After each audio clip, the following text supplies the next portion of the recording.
Welcome, everybody, to Afterthoughts. I am your host, John Garcia, and joining me tonight on this episode is Michael Dixon. What's up, John? How you doing? I am honestly a little rocked after what we watched. Emotionally in a weird place. Also joining us is Ryan King. Hi, I've been stationed to this podcast. I don't know what happened to the podcaster before me, but this is my first time podcasting. Yeah, the guy before you was Charles. So right. we don't talk about the guy before. You're not going to tell me anything about him. I'm not going to tell you anything about it. You have to talk to your commanding podcaster officer, whatever the fuck it is. She's not going to tell you anything about it either. Yeah, she'll be very cryptic and have a daughter/sister/daughter. Question mark. Anyway, Ryan, just make sure you show no emotion whatsoever for the remainder of this podcast. Yeah, right. Yes. I got to be perfectly just stare forward, nothing. That's right. But Ryan, real quick, one more question. Do you want me to kill you? Is that before this begins? Am I supposed to kill you? Oh, wait. Oh, shit. Okay, well. Suicide pact? Yeah, wait. Suicide pact. We did it, everybody. Okay. And as you could probably tell by this uplifting conversation, maybe you can't at all. Maybe you don't know what this is. We're talking about a 2008 movie, The Skycrawlers. Permission to ask a question, if you don't mind. It's about the previous pilot of my current plane. Did he die? Whether he has or not does not affect your current situation. You were the accidental byproduct of researchers experimenting with gene modulators. To be or not to be. That is only a question for human minds. How do you deal with the things you go through on an emotional level? And how do you reconcile your memories with your life when it's just an endless repetition of the present? Throughout history, the human race has never been able to completely eradicate war. Because its existence is essential in defining certain realities that humans want. I just don't know. How long have I been killing people? Every night I lie awake, I'm wondering who I am and when and how I ended up like this. You have to go on living until you can find a way to change things.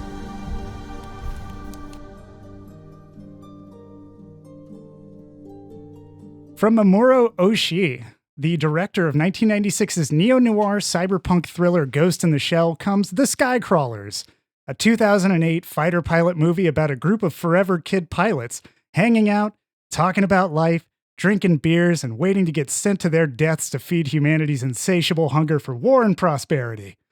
It's a little like Top Gun, honestly, but it's nothing like Top Gun. The recipe for this movie is simple. You take the tears and rain of Blade Runner, you mix in the government-sanctioned and corporate-fueled war games of Rollerball, top it off with the dogfighting of Top Gun, and you're on the highway to the depression zone. Yeah, awesome. So good. That is The Skycrawlers. I picked this movie because I saw it a long time ago when I was in my senior year of high school. I was walking through a video store. I don't know what those are anymore. And it was closing and they were just selling everything. And I saw on the shelf a copy of Skycrawlers, and it had some cool colors, some cool planes, and what looked like some really hard edge pilots on it. I said, that's some anime shit I want. And I took that home and I was very confused for like 2 hours when they talked about Camus and were contemplating nihilistic shit. And then occasionally there was a dogfight, but it was always very disappointing how it came out. Because it was probably closer to what real dogfights are like and how tragic and depressing it was. And I left that experience never wanting to watch that movie again. But in my adulthood, I've come to kind of appreciate really depressing and bleak shit. And I thought, hey, this was a movie that I really passed off as something. I was in my Punisher 2004 phase, honestly. Oh. So obviously it wasn't a match for me then. And I was like, maybe I'll come back to it. Maybe it's You good. were like, Tom Jane's not in this. Yeah. Pass. It's exactly. John Travolta's not the villain. Where are the skulls on the t-shirts? We need more movies with skulls on t-shirts, God damn it. Yeah, and so I picked this, and watching it again, some of the things, initial thoughts anyway, I don't even know if we need to give a synopsis for it because it is kind of what I had said in the read over. It's a bunch of forever kids who just get sent off to war and die, and they contemplate the pointlessness of that entire exercise. And it's all told through the lens of Yuichi Kanami, who is this newly stationed pilot at their base, and he's trying to figure out who was here before him and what he might have been before, because he doesn't really have memories. He doesn't know what it was about. He just knows he needs to go to war like all the time. That's all that this movie really is him trying to figure it out, and you, the audience, also trying to figure that out and having pretty mixed emotions about how stoic everybody is and how much they just take it like champs for the entirety of the 2-hour runtime. One of the things that I appreciated more about it this time around, because I wasn't expecting high intensity, high octane dogfights the entire movie, was oddly enough, like the sound design and the score, which are both like the score has a haunting kind of charm to it. Has this sort of music box core and everything it's kind of woven into, even the dogfights. And then also just the sound design was like layered on a certain way. So there's very subtle notes. It reminded me in an odd way of Memoria, in how like trying to get certain sounds, I could tell there were like hums in things, and it felt like a lot of the scenes were alive while the characters themselves were very stoic and emotionless through any of their interactions. And they all just constantly expound like questions for each other and are trying to, I guess, just get through the war. So character-wise, they don't really carry me too far. I'm much more fascinated, similar to Konami, with trying to figure out what the hell the world is that he's in and what kind of memories he had. And that was like the main thing that hooked me in it. When it came to the other kinds of like the dogfights themselves too, I thought that those were really well executed, and I really enjoyed the action of those sequences. At times it really carries you away, but it almost always ends in that disappointment and this kind of return to base where like you're wondering if anything was accomplished in the movie. And so I'm really curious to hear what y'all thought about the kind of progression or the lack of what feels like progression in this movie, and how that played out for y'all, or how it kind of impacted your first watch. I don't know if you've seen it before, Ryan, or not. But yeah, so I want to kick it over to Dixon, because I know you hadn't seen this before. I want to hear your thoughts on it. How do you feel about this movie? Yeah, so there are a lot of things in this movie that are really good, and a lot of things in this movie that I didn't care for. And I'm interested to hash it out with you guys and hear your thoughts. I'm not as experienced in anime as either of you are, so I'm interested to hear your opinions and maybe help me kind of get my head around this a little bit better. The dogfighting scenes are fucking incredible. Like maybe the third best dogfighting that I've seen in any movie after Top Gun Maverick and Dunkirk. Like really, really incredible. Completely echo what you said about the sound design. Like I was shocked that a 2008 animated movie had such incredible sound design. Like you can really feel these planes moving through the air, and it like rocked my living room as I was watching this thing. Really enjoyed that. Between the dogfights, there's a lot of just people being mopey, and I got pretty bored, honestly, between the dogfight scenes.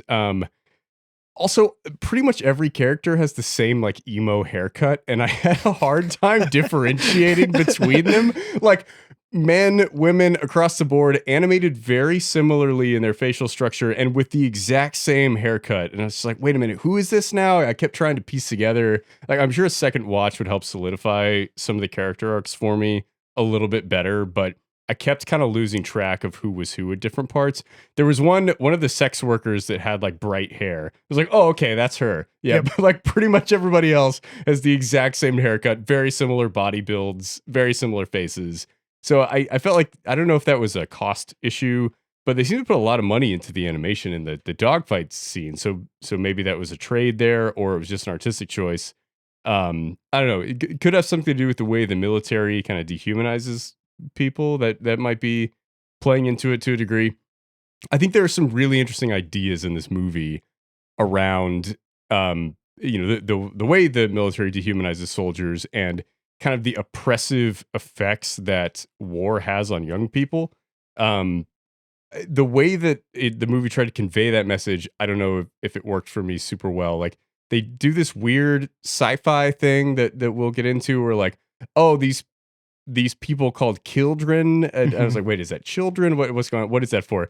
They just can't age, and the movie doesn't really explain how they exist or what that is. And it's like I felt like it almost explained the exact wrong amount of things, where it like gave you enough information where it didn't make a lot of sense, but that like if they gave me less information, I probably would have been okay with it, and more information, like, then it fully explained everything. But it felt like a weird amount of information to give. And the whole time throughout the movie, you're trying to piece together this sci-fi mystery. What's going on? Who are these characters? Why are they all so cryptic and dismissive and not wanting to answer the lead character's questions? And I thought the answer to that ended up being fairly dissatisfying. And I don't know that like that part of the movie, I don't think is very interesting, or like even the best part of what the movie is doing. And I kind of wish they had focused more on kind of the disenchantment of these young people and their nihilism that is really interesting, and not wrapping it up into this weird sci-fi mystery that I felt like didn't really go anywhere or end in a place that made much sense or was very satisfying. But I'm interested to hear your thoughts on it, and as we talk through it, maybe that'll help me kind of piece this together a little bit more. But I just felt like they didn't need all that sci-fi stuff, and like you can have a movie like that as a really interesting commentary about what happens to these young people. And at first I thought they were just saying these people don't grow old because they're fighter pilots. Like there's a scene where the main character is talking to this little girl, and she's like, "Oh, you're one of those people that can't age." And he's like, "Well, it's not that we can't age, it's that we don't age." And I thought he was just talking about, oh, because we're fighter pilots, we all die super young, and that's why we don't age. And I thought that was an interesting way to approach it, but then it kind of turns into this weird sci-fi thing, and I felt like it didn't kind of all come together in a way that worked super well. There's enough stuff in this movie that it's worth watching. Like there's stuff here in here that's really good that is definitely worth seeing. But interested to hash it out with you guys. So Ryan, what do you got? Yeah, this is my second time watching this. I probably watched it pretty close to when it came out back in, this is 2008, right? Something like that. Yep. Yeah, so I think I watched it when it came out. At that point, I'd already liked Ghost in the Shell, which was, Mamuro Oshii's major, and Production IG, who's the studio behind this. That's their cash cow, so to speak. They're still making stuff off of that. I have watched some of Oshii's other stuff, and it is very heady, very weird, and usually has these strange sci-fi trappings around it. And this one is in that middle. It is that like Ghost in the Shell Top Gun, or like Blade Runner Top Gun. Yeah. Like that is exactly how to kind of like Ghost in meld the it Top together. Gun. Yeah. Coming back to it the second time, the sound design was something that really stood out. I like that you guys mentioned that, because that was something I don't think I noticed before, probably because I'm now watching it on a better screen with headphones than whatever crappy television I watched it on back in the day. But yeah, I was really floored by how good the sound design is. The music, I remember being okay, because it's still the same. It's the same person who did the music for Ghost in the Shell, and has done tons of stuff, including movie scores for The Ring and The Ring 2, the Japanese ones, not the American. But a lot of Oshii stuff and those movies as well have this atmospheric, especially Ghost in the Shell, with the like vocal tonal stuff that's mixed into the sound. This one does a good job with mixing it with the planes and the sounds of that. And then yeah, I'll say when I first saw it, the animation difference threw me off. I think it would be good for us to talk about, because the characters are all more traditionally animated, though I suspect at this point in time they probably were 3D under the engine, so to speak. But the planes are animated where it's like kind of obviously computer animated, but like hyper realistic, I would say, almost. Mm-hmm. It was kind of jarring, and this was at a time where the anime industry was between the transition from traditional to 3D, and sometimes it was really glaring and weird, and sometimes it was good. And this is one of those ones that at the time felt glaring and weird, but now it almost feels like it's part of the same story, because you have this juxtaposition of these quote kids and these machines and this war that they're a part of, and it makes the machines feel very different, like they're not exactly in the same world. So it was kind of interesting from that standpoint. Yeah, this thing's hella slow. That's what I remember before, and that's definitely what I felt this time around. Kildren, by the way, is totally exactly the kind of thing an anime would name something. Where it's like, maybe 3 different puns in English and Japanese kind of all going on at once, but none of them landing, and it just sounds made up. Yeah. Yes. And yeah, the kind of like weird sci-fi way to put it. I think some interesting things come out of it. Again, I kind of agree, I think, with y'all's sentiment, but it's in this weird mixed spot where the slow pacing is there on purpose, but almost makes it a bit of a slog to get through at times. And then, yeah, the character design, the person who does the character design mainly was a key animator, but has done character design for things that came from comics, like mainly Naruto. But they already had something to work with as a base there, and those characters are all like really stand out. And then they were just doing the like, okay, how do they move? How do they fit into the world? Like that kind of next step. This and Millennium Actress were things that person did from scratch. And I think that Millennium Actress also suffered a little bit from this weird character design that I didn't really care for. And I do think we actually talked a little bit about that. The way the faces were and the way the old people looked was a little off. And so, yeah, I think that's actually is a pretty weak point of this. Again, weirdly, they're all kind of clones, ? So I guess they all... That part gets a little explained, I guess. Yeah. So then it's like, well, maybe that was the point. So there's a lot of things where you kind of walk away like, I guess this is kind of what happened and why these things are this way. But it's all like, I don't know. Yeah. Because you sit around like the characters and just, we can wax philosophically about what the hell we watched. Yeah. The same way they do about whatever their world is. Yeah. The animation hybridization was one thing that like, I definitely like, it's hard not to notice that because they use it on things where, and I assume that this is kind of a budgetary compromise where they really wanted to get. So I watched some behind the scenes stuff for this, and they just went to every location they needed to go to. This was like, I guess, the dawn of a lot of like being able to Google for images and that kind of stuff. But Oshii like insisted, he was like, we can't make this movie unless we go and do all of the things these characters are going to do, minus the dogfighting itself. So they like went to Ireland and they went to Poland and they took a lot of architectural references from those and they went bowling and they were like, this bowling in Europe is totally different than Japanese bowling. I don't know how. I don't know what the difference is between bowling and countries.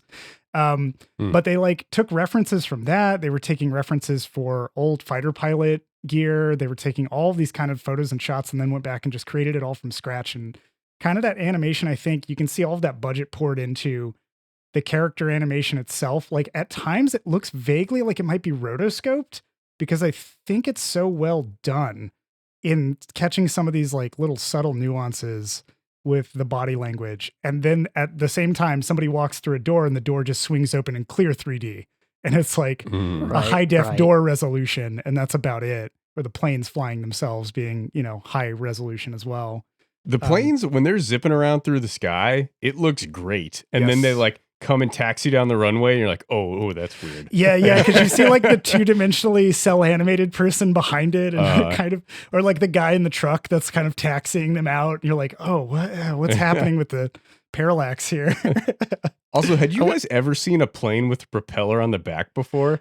No. I had never seen that, and I paused the movie and looked that up online. I was like, is this real? Like, oh, apparently, yes. They do have some prop planes with propellers in back. That's pretty fascinating. Yeah, they created those planes from scratch, they said. So it was like another new design. Yeah, they're like they're each based on a plane, on a real plane, but they kind of altered it a little bit, which I think gives into the same, like, everything feels a little bit offness of the world that they're in. That, it's like, okay, that would work, but that's weird. Yeah, like.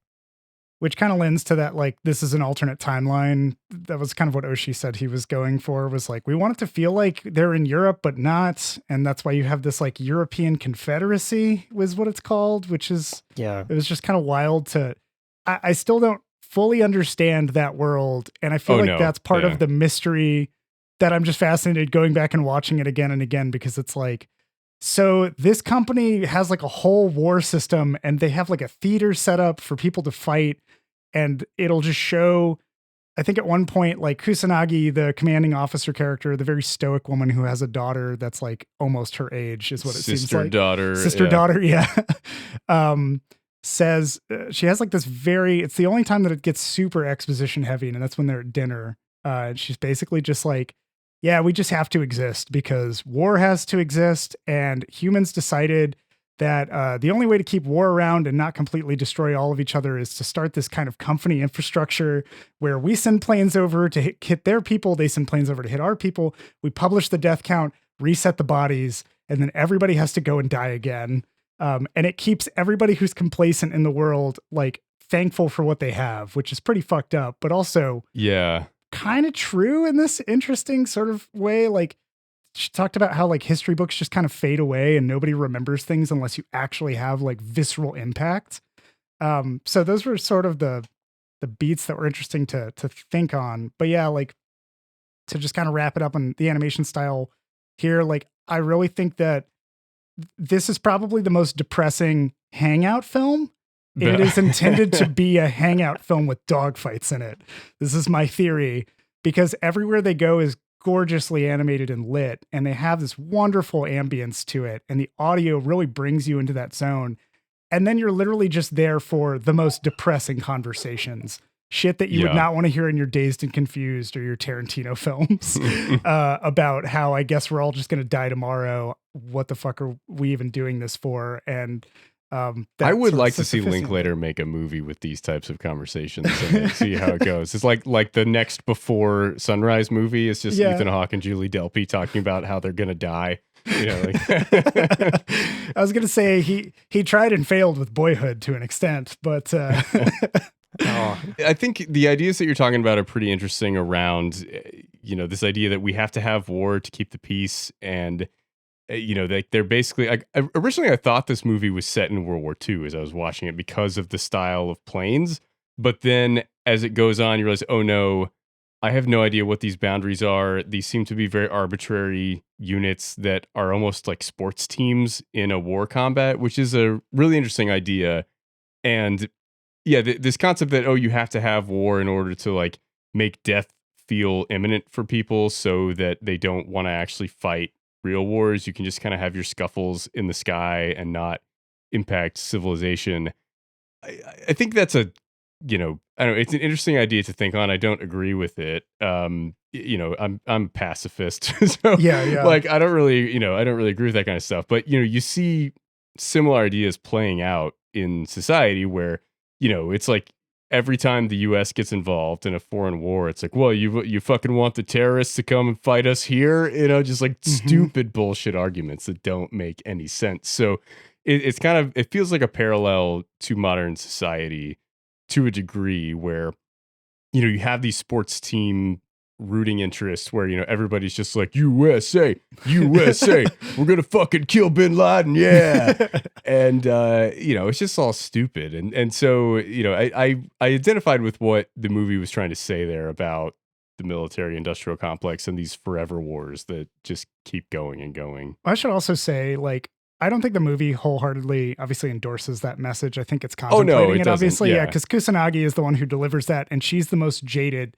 Which is another interesting tidbit for the movie itself, is that she is one of the children who has lived the longest, long enough to have carried a pregnancy to term and have a child and like have seen so many other children die that it's now kind of taking this toll, which is where like, for me, the Blade Runner aspect comes in. It's like the Nexus models in Blade Runner that live so long that they eventually become very self-aware that their life is in danger and that they just crave more. They like want to live and they want something else to be their life beyond that slavery for them. And for the children, that's the same thing. You can't leave the base. You come back no matter what you do.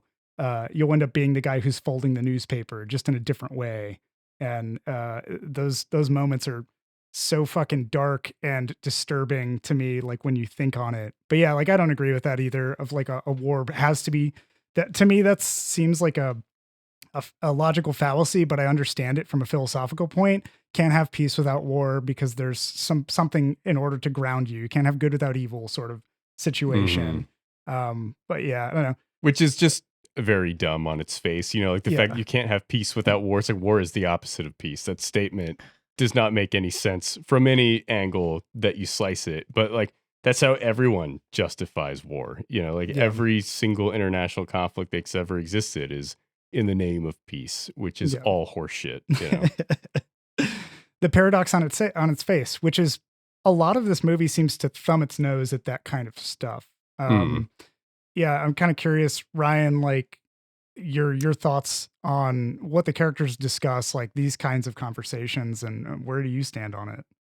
Yeah, I think most of the time is spent thinking on kind of the fruitless, like there's not really any point in what they're doing, and that there's this kind of repetition, these cycles of doing the same things. I think it's Kusanagi that says like going down the street on one side of the street and then going down the other side of the street. Mm-hmm. It's like the same street. Like it doesn't really necessarily change, but maybe you see something different. But that kind of like almost is the analogy of life of like, all right, let's all go in the same way. Like it kind of, maybe you see some different stuff on the way, but it doesn't really change.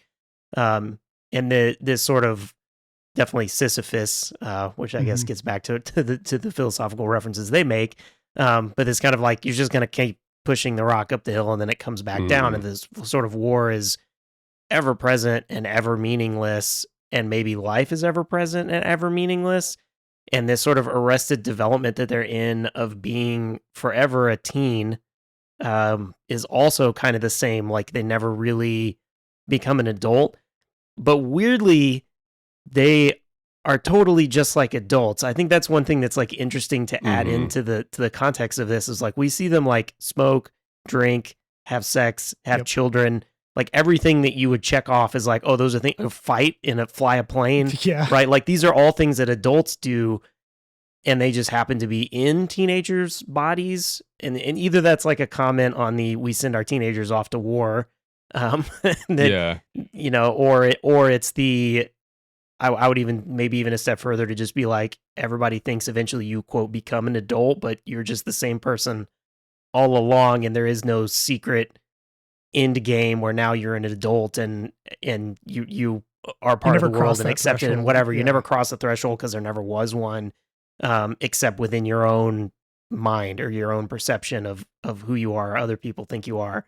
In the same way that we never see, like we didn't even talk about like whoever the fuck teacher is. The teacher.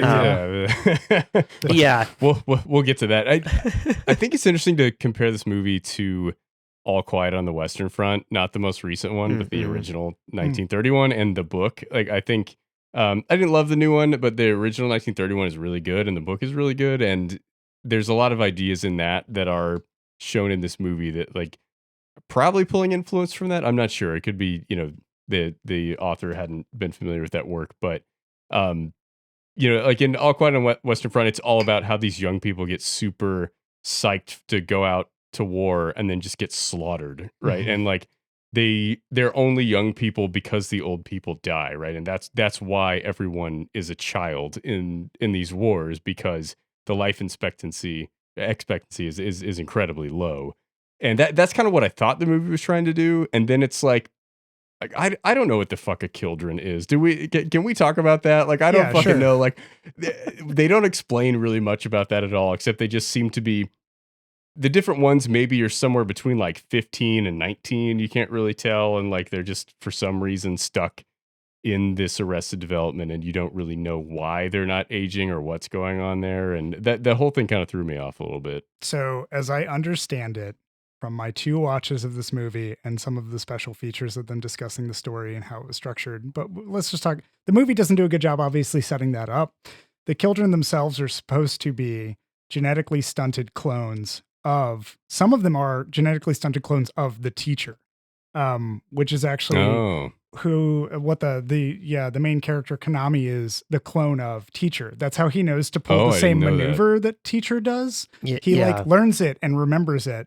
And everything feels familiar to him in this interesting way where you're just like, okay, well, it's probably just because he was here before maybe, or there's something with him and how it's passed on.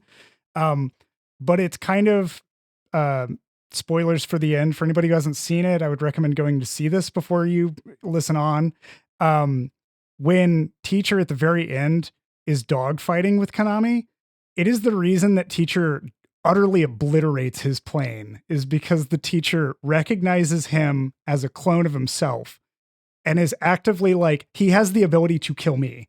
Yeah, I he's too need to good. just completely fucking put him in the ground. Oh, And I it didn't just- pick up on that. Is that in the movie or is that like It's like subtext in Okay. how this is. That's also why Konami says like, I need to kill my father. Like I need Right. to kill him. He is my I father. was wondering why he said father because there wasn't. There's not any mention of him being a father of that kind of thing. It really is like that really tight between the lines sort of interpretation, which is why like I had to find supplementals that were like willing to explain that.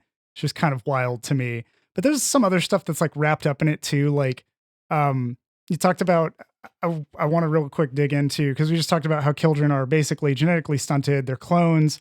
The reason that they really don't grow up is one, is that genetic reason. Then there's two, this kind of great filter of a constant war between companies that need to just recycle the children no matter what. And that always keeps them, which is why Kusanagi is like this phenomenal sort of, or this anomaly. In that she's been able to survive for so long. But they mention it at times. They talk about how like the teacher's only brought out when they're winning too many battles. And that means their pilots are surviving for too long. Right. And it's implied the teacher was on the other side, the side that we're following at one point. And as well, the teacher is the parent of Kusanagi's daughter. Mm-hmm.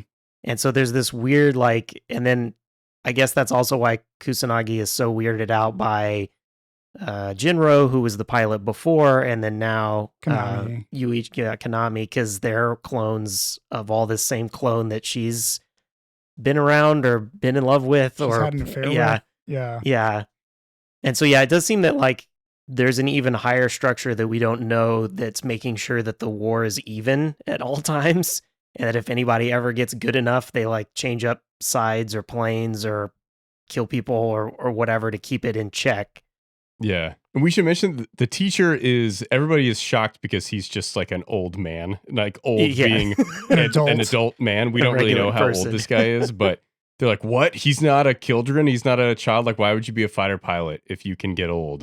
Which I think is an interesting idea, right? Like, why would you be a fighter pilot if you have a future, right? If you could potentially do something with your life, why would you go through this risk? And I was thinking about my grandfather someday, like thinking about that idea because he was a Marine Corps fighter pilot in World War II in Korea and like went on like 180 like missions and like almost died many times, then ended up living till he was 90 and died from fucking lung cancer because that's how it goes. You know? Yeah. But that idea of, like, why would you subject yourself to this if there's risk for you, if you can get old, if you can potentially have a future, if there's a way out for you, why would you do this? And everyone is so shocked at his existence because of that. And he seems to just have a little bit more skill than everybody else. And whenever they see his plane in the sky has like a panther on the side or something, and like, oh fuck, that's the teacher. And all these ambitious fighter pilots want to go dogfight with him and just die every single time they engage with him. Yeah. It's where this interesting dichotomy starts of you're talking about like somebody who has mortality, who will eventually die of old age. And then you have the children who supposedly don't age enough to die and have like a longer, who knows if they have a longer lifespan or not, but they're always that age, then they probably always have a similar kind of like muscle structure and reflexes and all this other stuff. It's like a sense of invincibility, yeah, maybe. The sense of kind age. of like boldness.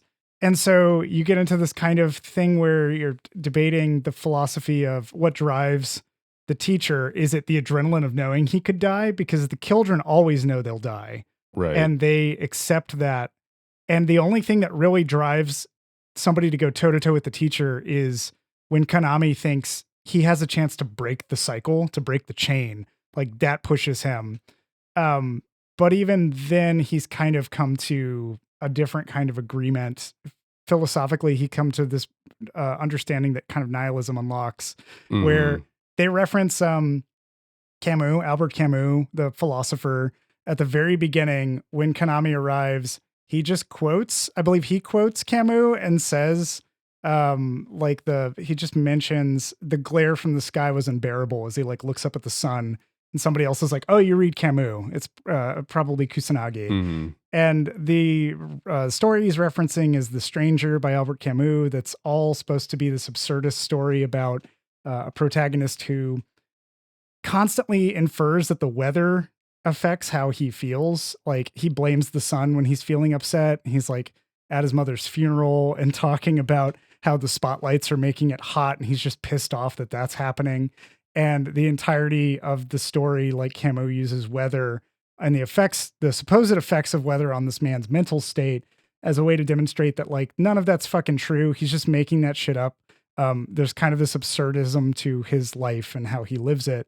And it's kind of the same thing for Kusanagi, who is like, there's no fucking point to us being in this. She bitches about other people enjoying their lives and complains about all of the like really small things that annoy her. Like I think at one point she says she wants to knock over a bunch of bimbos when that one dude is like just going off to get some. She seems to have like a weird vendetta against these sex workers that live by the base, that like, you know, it's a military base. Of course there are sex workers nearby. Like, what do you expect? And I that seemed odd to me. I don't know if that was like just kind of some sexism written in there about like the author putting his thoughts on female cattiness into the script, or kind of what was going on with that. Yeah, and I think that she harbors something deeply against them because of they make mention that she stopped by their like brothel one time, and it was only once, just to see a man, and that was Junro, right? It's probably the teacher. Or is it the teacher? Yeah, when the teacher was probably there. the teacher. But then we know that Jinro, who appears to have been a clone of the teacher, was with I'm forgetting who some of the characters were. Whichever the girl was with all the tattoos. That one with the emo hair? Yeah, the one with the emo hair. Yeah. And I wonder if that's what I wondered, if there was like a jealousy of like, she was with one version of this person who then has been with the other girls at this place. But the movie is so vague about who these people are and their like the relationship between the teacher and Jinro, and there are too many names. But you know, all these characters, like I don't like, you can't definitively say that these are all clones of each other or children or descendant. Like you don't really know, and so the animosity there is unclear. You know. Yeah. Well, even the characters don't exactly seem to know either, right? It's like we have no idea how much time has passed, how many clones there are, how many times they've been cloned. The kids don't know what they were doing before or how they know to fly or anything. They have like no memory from before this. Kusanagi's the only one who can, and I would see where you kind of would go crazy just constantly fighting these fights and seeing people come and go who all have no clue what's going on. Oh yeah, for sure.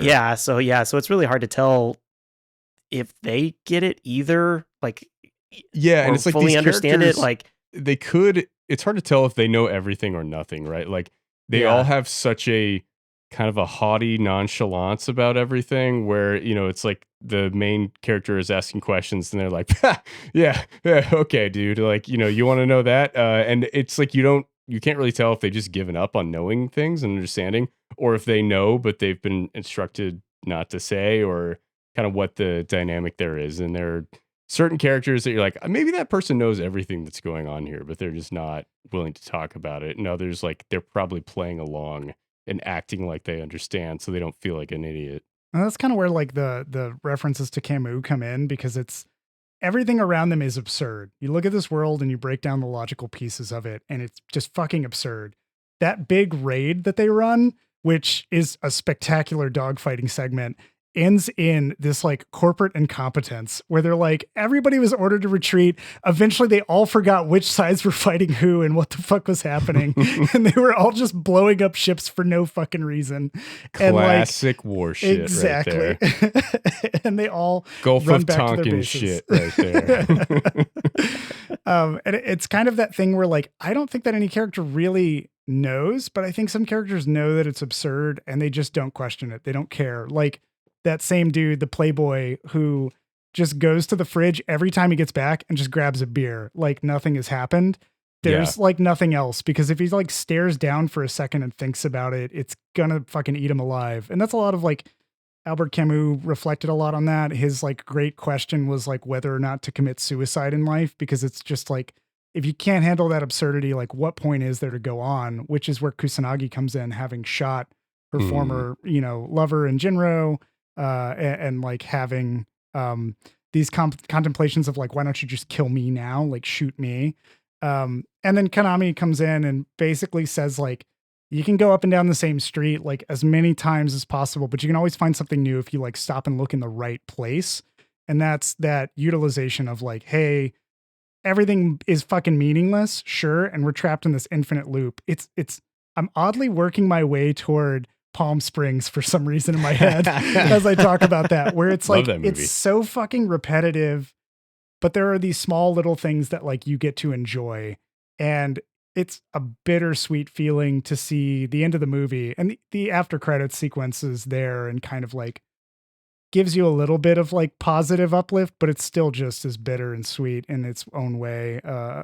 So yeah, that's an interesting comparison. I think Palm Springs maybe works better for me because I think the characters are a bit more interesting, and yes, they're nihilistic, but they have personalities and they don't feel completely dead inside. And with the segments between the dogfighting, there's 30-minute stretches where it's just like sad, mopey people saying sad, mopey things, walking around. And like, I was just like, oh man, like, can we, like, this is pretty rare for me, but I was like legitimately getting bored between the dogfight scenes on certain parts. And I was like, intellectually, I could engage with this as some interesting ideas. And I think it's more fun to discuss the themes of the movie than it necessarily is to watch the movie, aside from those dogfighting scenes, which are fucking kick ass, but there's just so much like drag in the middle of the movie for me. I would like to take a moment here for us to compare this to Palm Springs and to Groundhog Day, because this feels like an extended segment of the two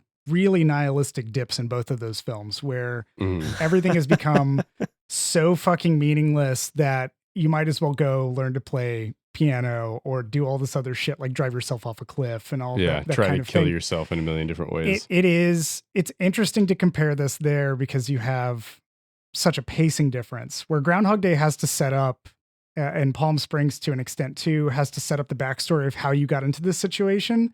This movie just exists in that situation right now. Right. And there is no way out of it. You literally just exist in the time warp. And it fucking sucks. So are you saying let's do the time warp again? That's what I was. Yes, that's exactly what I'm proposing is that they do the time warp again. But yeah, I'm curious what y'all's thoughts are on kind of that comparison. It feels like an experiment in letting that breathe. And I'll add one other note before I turn it over for discussion, which is that there was a Lucasfilm sound effects engineer who was doing the sound work on this movie, and Oshii was very demanding. He like came in and would say, I want this to sound this way. When the pilot gets out of the plane, I need the jingle on the backpack to be like this, and I need the matchstick to do this, and then I need this. And they came to a scene where I can't remember which characters do it, but two characters, they shake hands and there's no sound. And that engineer was like, do you want me to add something like a little clap or something where they would meet? And Oshii said, no, it's okay to have silence in the sequence. And that like blew the sound engineer's mind. He was like, in American cinema, audio wise, we have to have sound anywhere because you need that entertainment. You need that engagement. And he was like, Oshii-san, like, let the scene breathe and let these things happen. And so I wonder if he was influenced by M. Yeah, that's the other thing I was thinking of is like, there's such a kind of control over the sound in this that it really feels like that. But with that being said, like letting this kind of thing breathe, compared to something like Groundhog Day or Palm Springs, where it has to serve an arc where you come back eventually. What are y'all's thoughts on that comparatively? It's funny that I just watched Groundhog Day this last week. Oh, nice. For you to bring that up. Yes. Which, like now sidestep, my daughter's note on that was, wait a minute, I didn't know that this movie was going to be a love story. She was upset partway through. Is it? She got duped. Yeah, I think that Groundhog Day uses the loop as the trapping for the character's change. Mm-hmm. Which I still try to think about how they view him from one day to the next in the real world, like how he just completely changed person over that one day. Yeah. But yeah, like that is just the element that kind of pushes it, where I think for this Sky Crawlers, the feeling of this is what is trying to come through to us as the audience. Like we're dropped in just the same as our main character. No idea how we got here. Don't really understand what's going on or where we fit into the larger structure of anything. And the characters don't really tell him and through that the audience anything, usually in something that would be like this. Like with Groundhog Day, you can go to Puxatani, you can, those things are real and we already have enough context on them or can pick it up quick enough within it. With this one, we need someone who doesn't know and then they need to be told, right? That's normally what you would have in a world building. But instead, we have someone that doesn't know, the other people who don't really know, and none of us ever really get told. The most unreliable narrators. Yeah, it's all unreliable. And I do think that that's kind of the point. It was trying to give us this feel of sort of senselessness, meaninglessness of all of it, of all the situation, and maybe even to further zoom out of your life. You just come in, you don't really know or remember how you got to life. People can't really explain things to you fully around you, and you're never really quite sure. And then all anyone knows is eventually it ends. And then you die. That's it. Yeah. And so I think that bitch, and then you die. Yeah, it's a little bit of a different nihilism. I do the nihilist dip in Groundhog Day, where he kind of just hits that point of like, well, nothing matters. And this is interesting that we talked about Camus. So I'll kill myself. And then the fact that's like, just to see, and then he comes back and he's like, cool, I'll do it again. Mm-hmm. And there's how many times he goes through that, because he mentions at one point he's like, I've been stabbed, burnt, shot, where he lists off like all the things. I'm like, did you think a different way of dying was going to change? Yeah. What happened next? Or are you just that bored eventually that you just kept killing yourself in different interesting ways? Which is very nihilistic, before eventually he's like, well, can't die, so I got to do something else. I guess I'll learn the piano. Yeah. Apparently he learned to throw cards in a hat. Which movie are you talking about? Groundhog Day. Groundhog Day, yeah, right. Yeah. I mean, Palm Springs. But these characters seemingly, Yeah. Palm Springs. The characters in Skycrawlers also seemingly, I guess, Kusanagi and Jinro decided to commit suicide somehow. Mm-hmm. Some kind of death pact that they had to get out of it. But again, it's like, what's even the point of that, right? Like, what's going to change? Well, and like we learned that basically you can't die in this world, even if you want to, right? Like, not Jinro really. Yeah, is a character who is like, I don't want to live anymore. I'm this perpetual teenager, and I hate myself, and I just want to die. And gets his lover to kill him, and then the military is like, no, your pilot skills are too valuable. We're going to download your consciousness into a new body and just erase your memories and put in some fake ones. And so you still have that pilot skill, but you don't remember anything that happened before. And so it's like Groundhog Day, but you have no memory of what had happened previously, which is... You're technically a different person?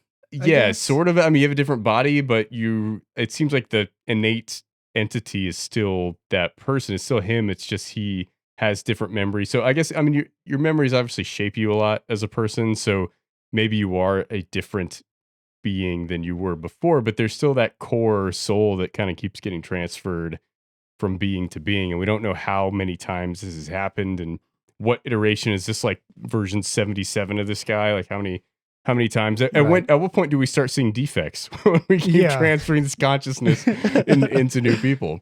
I mean, maybe we're at a point where he's just so emotionally dead inside that it's just... Yeah, maybe that's why they all have no emotion. It's just been like copied Yeah. over so many times, it's starting to Except gray. for that Playboy guy, which is like really the only engaging character in the smooth. movie. For me, I was like, oh, cool, he's back on screen. All right, let's see what he's up to. But yeah, I don't know. It's there's a lot of really interesting concepts in this movie for sure, and it's definitely fun to hash them out. Yeah. I'm actually finding the more that Ryan talked about it, the more fascinated I am that this movie is something that actively drops you into as an unaware viewer, as a kid, or let me just frame it here as like a 17-year-old when I watched this. This actively just immersed me in nihilism, and I didn't realize it. Because the more that I watched the movie, the more I wondered, what the fuck is the point? In this very like denigrating way. I was like, what the fuck is the point of this movie? Why would they even do whatever this is? I like the dogfights and that shit. But it literally is making me feel actively the same kind of strife the characters are. It's making me connect with them on a subconscious level without realizing it. And it made some kind of impact because I fucking remembered it. Yeah. So it's fascinating to me that you get something like Groundhog Day or Palm Springs where there are happy endings and kind of a character arc at the end of it where they get out of that loop. And then you have something like this where there really isn't. There's just kind of an ending, and it is what happens, and it's either absurd to you or unfair or and like whatever you cast on it is what you cast on it, but the movie itself doesn't give a fuck. It just goes on. So that was just kind of brutal. I laughed earlier, Dixon, when you said like, "Oh, I just was waiting for it to get back to the dogfights," and I'm like, that. Though the scary thing is like that's why those dogfights were created, right? To entertain the world. Oh, right. Yeah. Right, because everything's peaceful and there's not a purpose to them, I guess. And so it's like the same thing. Us as the audience are like, wow, this existence is boring. When can I get to the dogfight? I want to see some action. Yeah. But I think there are ways that you can make the other scenes engaging. You know, like I know, like if you think about a movie like I don't know, Raging Bull or something like that. Like there are incredibly interesting fight scenes, but then there are dramatic scenes that are interesting too, right? And it questions why the fuck do I care about any of this? Why is this happening? This guy's a piece of shit. But they're still engaging. And I think with this, I was just like, for some reason, they kind of fell a little bit flat for me. And like this storyline typically works for me. Like I love Palm Springs. I thought it was a profound movie that, especially like it came out right when the pandemic started and it like really fucking hit me where I was at the time. Check out dixon00.medium.com for my blog post about it. But yeah, I mean, it's like I don't know. For me, it didn't kind of quite get there in these, you know, the scenes between the dogfights. There's so many profound ideas, but the characters just seem so uninterested in being in the movie, I guess, that like I kind of lost interest in them and I kind of didn't really care about the characters as the movie was going on. Yeah. It's fascinating. The more that we talk about it, the more other things come up because I watched Skinamarink recently, which I know you said yes, I did not enjoy that. Not a great. I found it to be really fascinating in the sense that it kind of the vibe is cool. Yeah, the vibe is cool. Yeah. I found it to be like engaging in a disengaged way. And I feel like this has a similar thing to it where as in other movies, like like we already referenced, Tarantino or a Linklater film, the dialogue is this cool. You're hanging out with these characters and having a good time.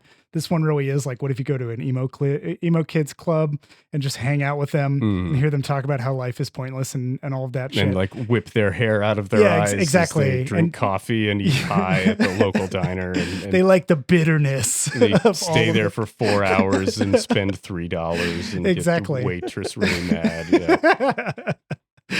Yeah.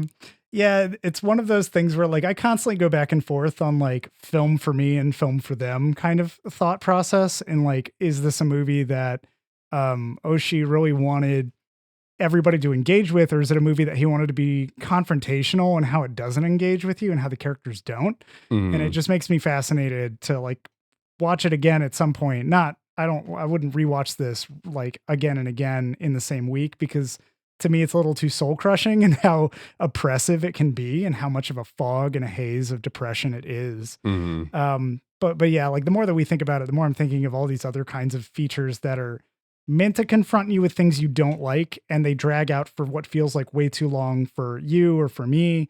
And how that experience is something that is like, it's good for one watch and it's confrontational. And then you don't really need it again after that. And you kind of go about your day.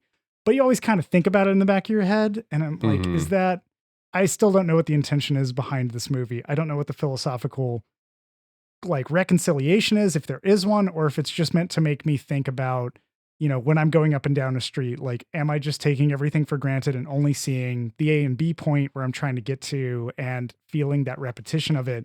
Or am I like stopping and smelling the roses and all of this other kind of like shit that happens?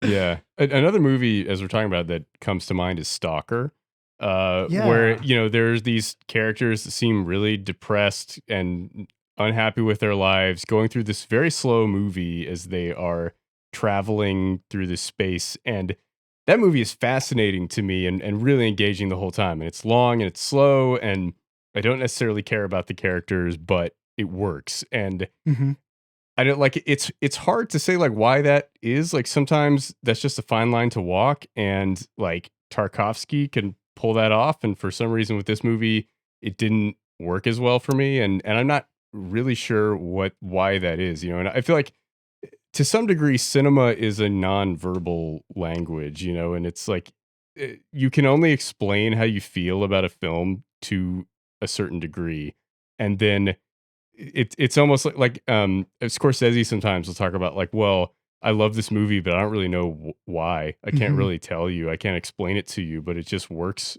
for me, and it's not a verbal language. I can't articulate it, and yeah, I think that's interesting talking about this movie because like as we hash through it, I'm talking about like, oh, all these things are really interesting to me. All these ideas that are fascinating to me in other films, but for some reason didn't hit as well in this one, and I don't know why that was. And there's stuff that really works for me. Again, like I've said, like this is worth watching, but yeah, I don't know. It's interesting where sometimes you just kind of can't explain why some movies work for you and some movies don't.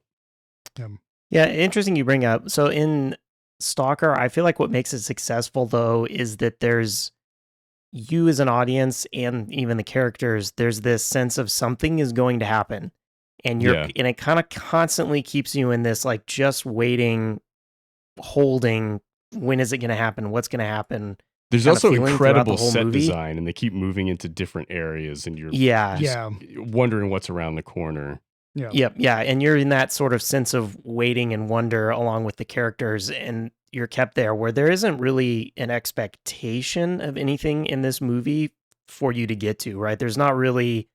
Kind of early on, you kind of know like the battles aren't going to stop or solve or anything. Like this isn't like, oh, the war's ending, he's a hero. You sort of, as an audience member, you're kind of waiting for that. Like, okay, I know what's going to happen. How are we going to get there at some point? Or I think this is where we're going. I always think of it in comedy where there's that expectation and then that gets subverted. And it's this uncomfortableness that then the laughter you get to like release the uncomfortableness you've been waiting for. Yeah, the tension is released. This movie just kind of like holds the tension, but you're not sure for what, and then it never really lets it go either. And so you just kind of get into a weird mood. Similarly, Oshii's Angel Egg, which I do not recommend to anyone unless you want something really fucking weird. Yeah. All right, noted. I will watch. Yeah, noted. John, watch it and tell me what you think of it, because I still don't understand. Stop recording right now. I'm gonna go watch this movie. That was something that I watched explicitly because I was in a period where I was like, I'm gonna watch weird shit, and that was listed off as like this. It constantly comes up, and I still see it today as like this. Hey, this is really weird anime to watch, and it's like one of those. Nothing happens. It is absolutely all like a symbolism thing. It's what people think French cinema is. Honestly, that's a great way to. It's like that because it literally the dialogue is only like maybe 2 or 3 sentences that get repeated for the whole 2 hours. Oh my god! In different things. There's 2 characters who pretty much never interact with each other, and it's on top of like a Giger painting. I don't know what the fuck it is, and that's the whole thing for 2 hours. Left, and Oshii, he's gone to watch this movie. He'll be back. John's crushing up mushrooms now. Apparently. Yeah, and so it's like Oshii does sometimes like this is between that. It's not to that extreme where he did just completely sit there and let you stew and having no clue what the fuck is going on, or having like a feeling of like I think I'm supposed to be getting this out of it. A little bit like Yordowski, where you kind of just have like meaning, but everything that you see is actually meaningless. Like you're just trying to get something out of the symbolism. Angel Egg's like that, but with like nothing, not all the crazy constant shit going on in Yordowski movie. Just if it was like one thing dragged out for 2 hours that you didn't understand. And this is that closer where it's like stuff's going on and we have characters, but it really is just the feeling being dragged through the whole time. Yeah. I'd like to take a moment. We're getting kind of towards the end of the discussion, I feel. And I just wanted to talk about, because we talk about what this works up to. And I wanted to note 2 particular parts where that tension is kind of undercut. One is when we're following Konami to the cafe that he's been shown. He goes to get a meat pie and a coffee. His usual now, I guess, now that he's established. Apparently he's Australian. And then he notices he wants Vegemite on it too. And he notices a bunch of bombers overhead and he calls the base and alerts them to it. And even then you're like, oh fuck, are like bombers supposed to be coming? Like, is this something that there's that whole sequence where a bunch of tourists come in and everybody speaks English. Hello, how are you? Just grand, thank you. My whole family's a big fan of yours. We're always cheering for your team. Thank you, I appreciate it. Is that your plane? Yes, it is my plane. It's just like a game. I know war is horrible, but you're helping us maintain a peaceful world. We really appreciate what you're doing for us. That's my job, ma'am. And they're all like, "You're my favorite on this team." And he's like, "Thank you. I try my best." And like is forcing It's smiling. my job. Yeah. He's just smiling and forcing it. And so you're like, the fuck is going on? Is this really televised? What the hell's happening? And then these bombers come through and he calls in 3. And like Kusanagi's like, "Not 2?" And he's like, "No, not 2. It's 3." And then later she drives to this place to give somebody like an earful and basically be like, "The fuck, you got the numbers wrong. It was supposed to be 2. We were supposed to have 2 come and bomb us today." Yeah, which We're appears like- to be the enemy base. Yeah, like like- they're just communicating with each other. This is what we're doing. Let's meet in the sky and kill each other. Yeah, like even in that moment, you have other movies where you're like, "Oh fuck, the enemies are coming," like they know or whatever. But already the enemies, everybody has a pact here, and they all have transparency. And as that's revealed, you're like, well, even that tension's undercut. What the fuck am I supposed to do? So it slowly peels back that level of tension where you can't anticipate anything because it's already anticipated. And even if something happens, you're like, the fuck is the point of this? And it stews you into that nihilism. So we build up towards the end of the movie where they're all flying out on a standard patrol and somebody spies the teacher. And Konami is like, "I'm going to fucking take him." In that moment, Dixon, leading up to it, like, what did you feel? What were you getting from the movie? Did this seem like it was the Rocky of fighter pilot films where he was going to fucking do it? The movie's too mopey to be Rocky. You know, Yeah, like sure, Rocky is sure. mopey in parts, but yeah, I mean, I do want to talk about the ending, and I think it's a pretty interesting kind of pulling the rug out from under the audience, where it seems like he is gaining wisdom as he's going through the movie and like approaching that final scene. He says this a couple times, and he says it again when he's in the fighter pilot fighting the teacher. He says, You can change which side of the road that you choose to walk down every single day. Even if the road is the same, you can discover new things. Isn't that enough to live for? and then immediately changes to English for some reason, and he says, "I'm going to kill my father," and he goes into a suicide mission, like basically knowing he's going to die, and gets fucking wrecked Yes. by the teacher. Just like 100 bullets in this plane falling to his death, and everyone at the base reacts with such like resignation, as if they kind of knew this was going to happen. And it's just like, oh fuck, this is such a bleak nihilistic ending where he's setting up as if he is trying to figure out a way to deal with his existence and to come to terms with the situation that he's in. Like, oh, even if I have to do the same thing, I can find little joys along the way. And isn't that enough? And then he answers that question with a resounding no and just goes full on suicide mission into trying to kill this guy for no reason. Which is just a very bleak way to end the movie. Like, it just kind of ends with the characters kind of like, yep, all right, that's what was going to happen. And the movie kind of ends. And it's like, fuck, like it's kind of a profound moment at the end of the movie that just really punches you in the gut and leaves you in this like, oh fuck, like maybe my boring life is not worth living. And like, how do I deal with that shit? And do I need to work with myself and figure out if my life is worth living? And if not, what do I do about it? Yeah. Ryan, do you remember how you reacted the first time you saw the end of this movie? Yeah, this is one of those. This is probably about the time I started seeing more movies where they kind of like quote just end. Yep. And you kind of Like get that Coen feeling Brothers of like, style? yeah, or it's like, I guess What did it's we learn over. today? Yeah, we ran out of things to do. Yeah, I had the feeling like he wasn't going to beat teacher or whatever, that was like, that wasn't the point. That wasn't a resolution. I think the gut punch, even more than him losing, is just like everyone back at the base. Just watching the end of the movie is everyone at the base, like either watching him, and it's down to like the dog who's like, oh well, and goes inside. Like they all, and it's not even like they're sad or even necessarily that they expected it per se. Just sort of like that happened, and then like, guess we'll have to get another new pilot. Like it just kind of moves on. Meaning he would have had no effect one way or another. Honestly, I don't even know if he'd have won if they'd come back and been happy, because it wouldn't have changed anything. Like none of it would have changed anything. So yeah, I kind of think I was like, all right, I guess it's over. I don't know. Going back now, kind of knowing it, I can kind of like, weed through it. And I think I've seen much more of these movies in general that are just like exercising and wallowing in sadness or nihilism or whatever, and just making you feel that for 2 hours and then just leaving you alone with it and not doing anything. Mhm. Yeah. I know the first time I saw it, I was pretty crushed with that. I didn't even know there was an after credits scene until I watched through this time. Because as a kid, I was like, "Fuck it, I'm done." I did not watch the after credits scene. there I you didn't go. know it existed. I've sat through the credits for quite a while and nothing happened. I was like, all right, and I exited out of it. It was at the very, very end of it, there's an after credit sequence where the new Konami comes in and has a different name. And the only thing that Like has changed same is, mannerisms, like same mannerisms yeah. and everything. But Kusanagi is genuinely happy to see him now and has a very slight smile on her face. She's like just different energy completely, because I think she's taken his words to heart.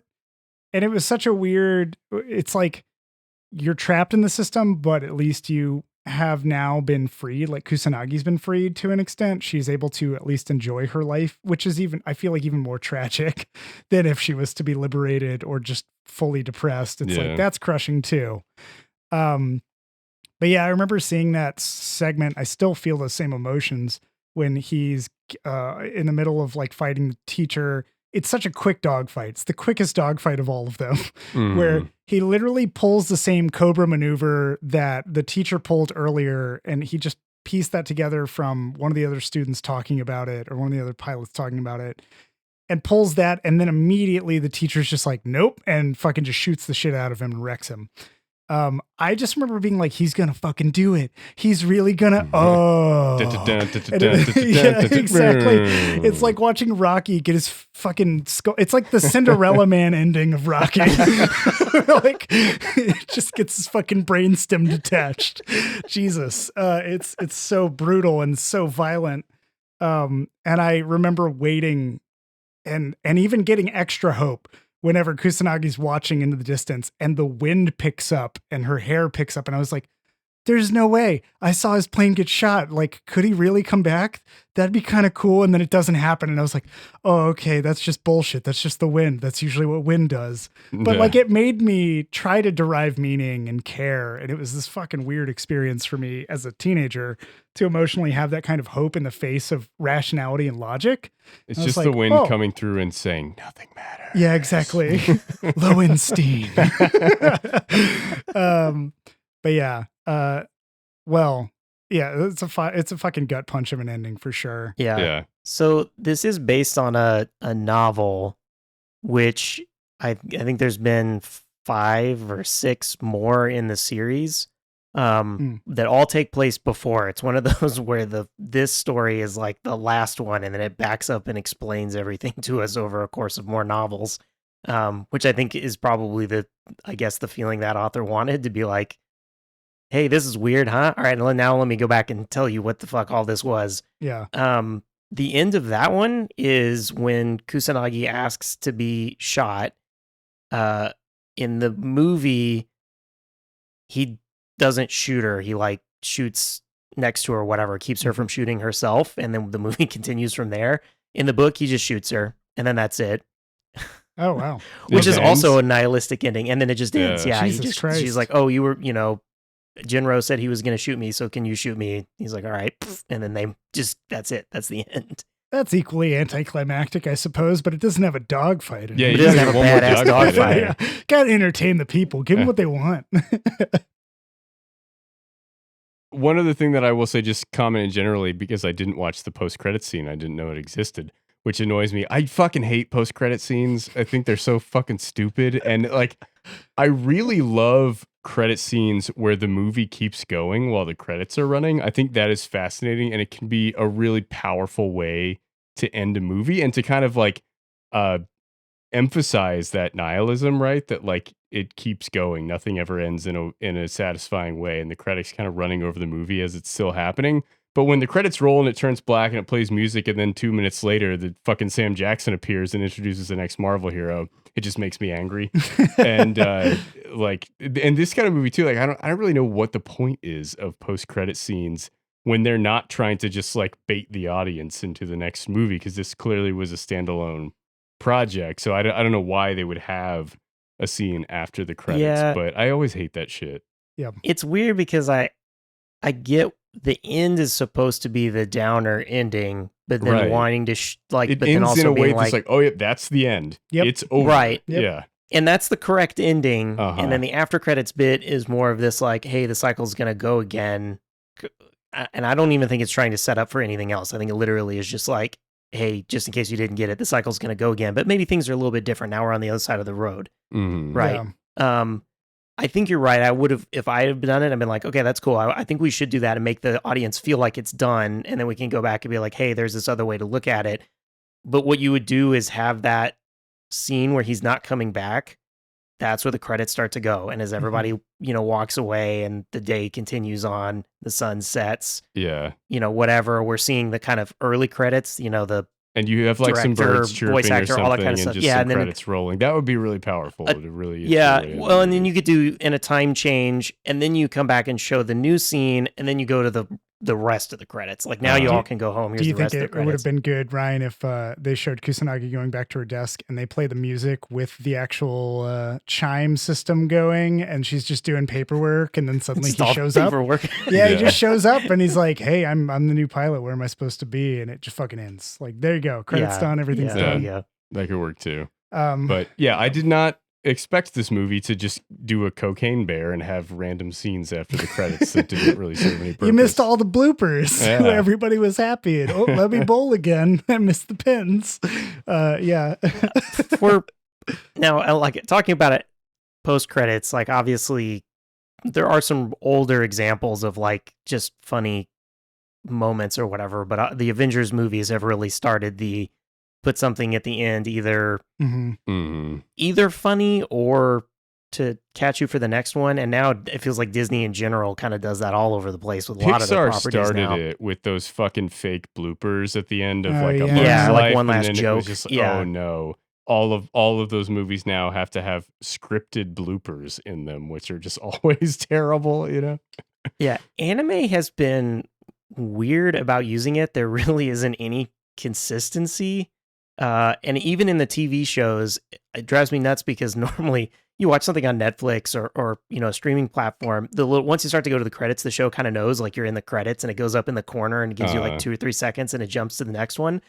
Some anime will have something after the credits of an episode, but not every episode. Just sometimes. Yeah, but it makes And you you stick around. Yeah. Yeah, and either you if you don't know that show is going to do that, you miss the first one, and the next episode you're like, what the fuck is going on? Who is this person? Why does everyone know? And then you go back and like find that after credits thing, and then you watch the next 9, no after credits thing. Yeah. You just sit there They stuck trick looking you? for it. Yeah, there's just no consistency. That's how they get you to funny. watch the credits, Ryan. That's how they get you to acknowledge people. Yeah, and the same thing like with movies. Sometimes they do, sometimes they don't. There's not Yeah. really like it just isn't the same. I don't know why.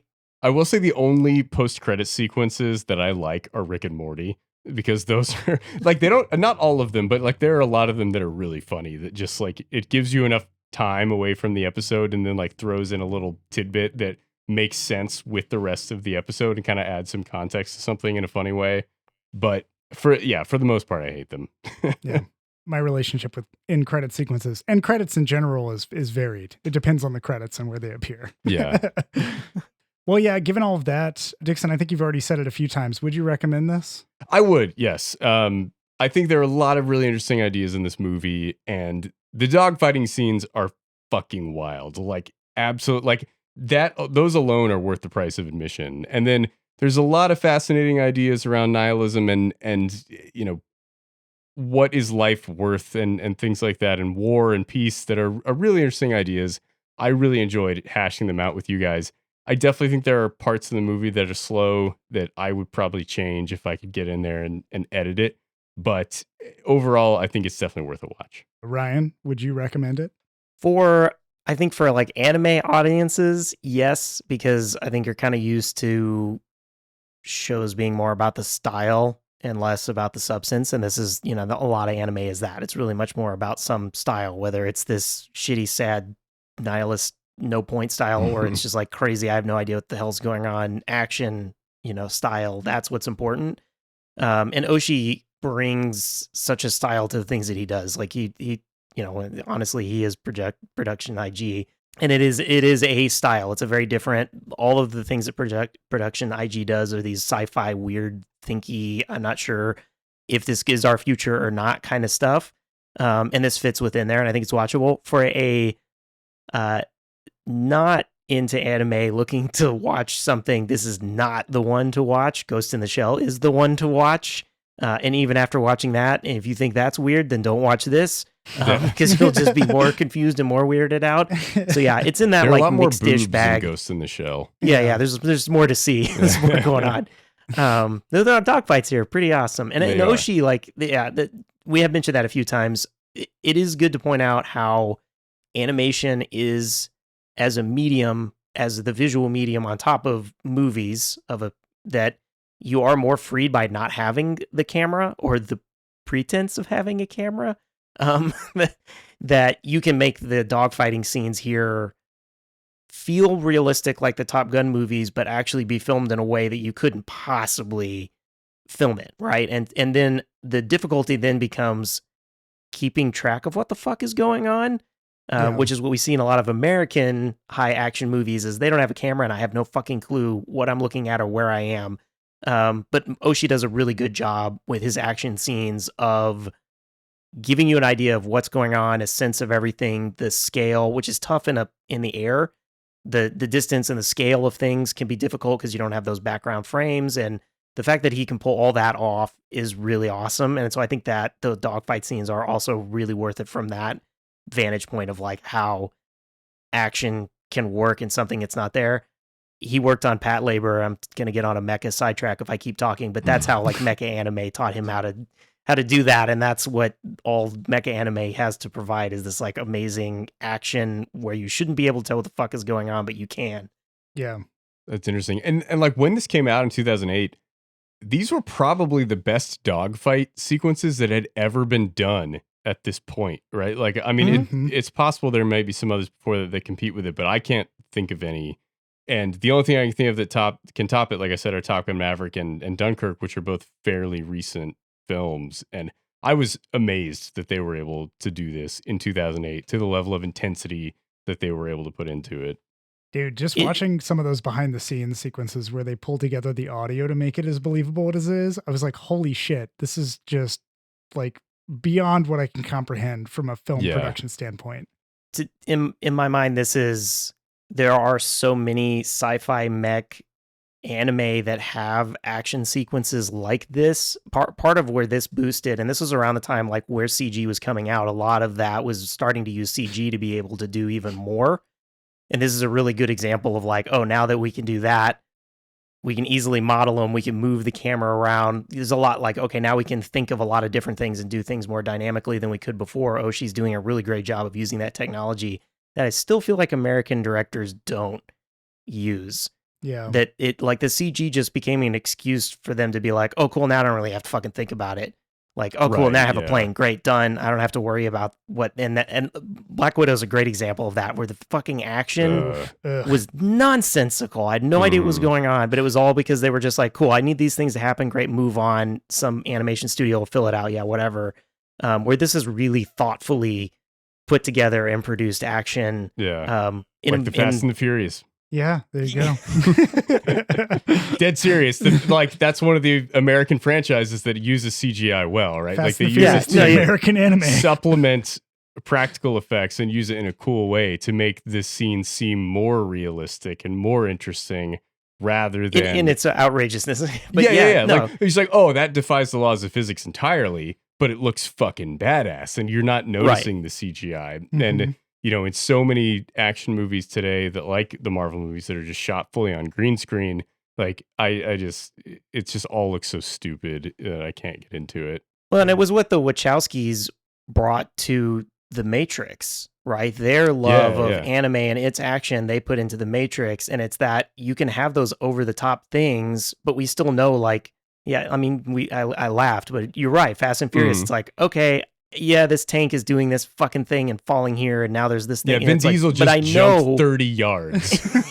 There's no way that guy has more than a 9-inch vertical, but yeah. Right. But you know the distance, and you know the way. Everything feels like it has weight and impact, and it makes sense, and it does seem possible, like you know what's going on, and that is a tough thing to pull off. And I like that is what makes Fast and Furious work, right? Is that they do put the attention into that action, that it isn't just like Transformers bullshit. Did not think we were going to get into Fast and Furious. I didn't know that episode. This Skycrawlers would go so far.